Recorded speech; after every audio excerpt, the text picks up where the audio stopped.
दुनिया में रोजाना की बुनियाद पर लाखों लोग मरते हैं और इनको मुख्तलिफ मजहब और रस्म व रवाज के मुताबिक इस दुनिया फानी से रुखसत करते हैं। दीन इस्लाम के अलावा कुछ दूसरे मजहब के लोग भी अपने प्यारों को कब्र में दफनाते हैं, मगर कुछ लोगों की मौत और इनकी मौत के बाद कब्र भी इन्हें पुरअसरार बना देती है। दोस्तों, दुनिया में कुछ कब्रें ऐसी भी हैं जिन्हें देखकर ये ख्याल जहन में पैदा होता है कि ये यहाँ क्यों और कब से हैं। दोस्तों, आज की इस वीडियो में मैं आपको तुर्की समेत दुनिया की ऐसी अजीबो गरीब और पुरअसरार कब्रों के मुतालिक बताऊंगा जिनके बारे में आप जानकर खौफजदा और हैरान हो जाएंगे। सबसे पहले मैं आपको तुर्की की तरफ लेकर चलूंगा। दोस्तों, तुर्की में मौजूद ये कब्र बिल्कुल सड़क के दरमियान में बनी हुई है। ये पुरअसरार कब्र तुर्क सूबे से वास में मौजूद है। ये कब्र पिछले कई सालों से सड़क के बीचों बीच मौजूद है और आने जाने वाले लोग इस कब्र पर फातिहा पढ़ने भी रुक जाते हैं और फूल भी चढ़ाते हैं, लेकिन ये कोई नहीं जानता कि यह कब्र किसकी बनी हुई है। इस कब्र पर गिरेबान शहीद बाबा लिखा है, लेकिन फिर भी किसी को मालूम नहीं कि यहाँ कौन दफन है। दोस्तों, इस कब्र के पीछे भी चंद अजीबो गरीब वाकयात मशहूर हैं। कहा जाता है कि जब इस इलाके के नए नक्शे के तहत सरकारी अहलकारों ने जब इस पुरअसरार कब्र को किसी दूसरी जगह मुंतकिल करने के बारे में सोचना शुरू किया तो इन्हें अजीब ख्वाब दिखाई देने लगे और ये कब्र मजदूरों के ख्वाब में आकर कहती थी कि मुझे यहीं रहने दिया जाए, जिसके बायस कब्र के इर्द गिर्द से सड़क गुजारने का फैसला करते हुए कब्र को वैसे ही हालत में छोड़ दिया गया। बहुत से लोगों का मानना है कि कोई भी जो इस कब्र में दफन है वो यकीनन कोई बहुत बड़ी हस्ती थी।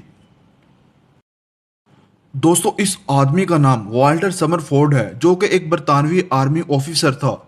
इसे दुनिया का बदकिस्मत तरीन इंसान समझा जाता था। दोस्तों, इस आदमी की कहानी काफी अजीब है। सन 1918 में जंग अजीम दोम के दौरान बेल्जियम के शहर में ये अपने घोड़े पर सवार होकर कहीं जा रहा था कि अचानक इसके ऊपर आसमानी बिजली गिरी, जिसके बाद इसकी कमर से नीचे का पूरा हिस्सा मफलूज हो गया था। कुछ माह बाद वाल्टर को इस तकलीफ से निजात तो मिल गई, मगर आर्मी ने इसे फारिग कर दिया था। दोस्तों, फिर एक रोज वाल्टर तालाब में मछलियां पकड़ रहा था। आराम की गर्ज से वहां दरख्त के नीचे बैठा तो आसमानी बिजली एक बार फिर इसके ऊपर गिरी, जिससे इसकी जिस्म का दायां हिस्सा मफलूज हो गया था। वाल्टर इस हादसे के 2 साल बाद ठीक हुआ। सन 1930 में बदकिस्मत शख्स वाल्टर एक पार्क में चहलकदमी कर रहा था कि मौसम अचानक खराब हुआ और फिर आसमानी बिजली आकर इस पर गिरी, जिसके बाद वो 1 साल तक जिंदगी के लिए जंग लड़ता रहा और फिर इस दुनिया से चला गया। लेकिन दोस्तों, आपको ये सुनकर हैरानी होगी कि आसमानी बिजली ने इस शख्स की जान मरने के बाद भी नहीं छोड़ी। इसकी मौत के ठीक 2 साल के बाद 1936 में आसमानी बिजली वाल्टर की कब्र पर आकर गिरी और इसकी तख्ती को तोड़ दिया। यह कोई इत्तेफाक था या फिर कोई हादसा, कोई कुछ नहीं कह सकता। कहा जाता है कि अगर आज भी इस इलाके में तूफान आए तो आसमानी बिजली इसकी कब्र पर जरूर गिरती है। दोस्तों, अब जरा इस कब्र को देखें। आज के दौर में स्मार्टफोन लोगों की जिंदगियों पर किस तरह असर अंदाज हुआ है, इसका अंदाजा इस बात से लगाया जा सकता है कि अब कब्रों के कुतबे भी स्मार्टफोन की शक्ल के डिजाइन होने लगे हैं। 25 बरस की उम्र में वफात पा जाने वाली खातून की कब्र पर हाल ही में एप्पल आईफोन की शक्ल का एक इंतहाई बड़ा कुतबा बनाया गया है, जिसकी स्क्रीन पर 25 साला खातून की तस्वीर भी मौजूद है।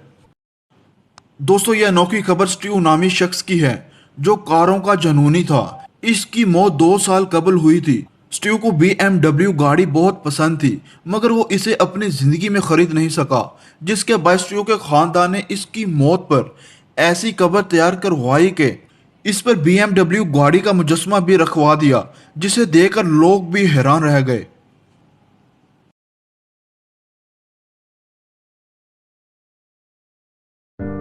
दोस्तों, अगर आज की आपको वीडियो पसंद आई हो तो वीडियो को लाइक और शेयर जरूर कीजिएगा और मजीद ऐसी इंटरेस्टिंग वीडियो देखने के लिए हमारे चैनल को सब्सक्राइब करें और बेल आइकन के बटन पर क्लिक कर दें ताकि आने वाली नई वीडियो का नोटिफिकेशन आपको मिलता रहे। दोस्तों, अपना बहुत ख्याल रखिएगा। अल्लाह हाफिज।